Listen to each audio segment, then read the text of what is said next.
242 tituj të ri janë shtuar fondit të Bibliotekës së Durrësit për gjatë këtij viti.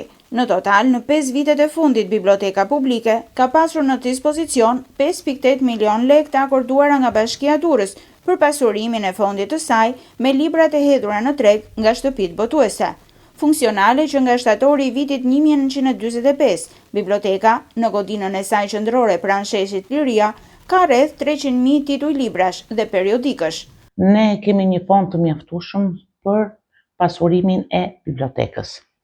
Dhe deri më sot që flasim, ne kemi gjithsej 242 tituj të rinj. Pra që është fond që është akorduar nga Bashkia e Durrës. Dhe lexuesit kanë çfarë kërkojnë dhe ne çfarë kemi që t'ju sugjerojmë. Që nga librat artistik, që nga shkencor, që nga librat për fëmijë, librat shkollor, për student, është një gamë shumë e gjerë.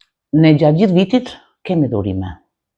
Dhe nga shtëpitë botuese, dhe sigurisht dhe nga poet, dursak dhe jo vendas. Në sallën e leximit, vizitorët e përditshëm janë zakonisht të moshuarit që lexojnë shtypin e ditës, por dhe studentët që përforcojnë dijet e tyre me librat shkencor që biblioteka disponon.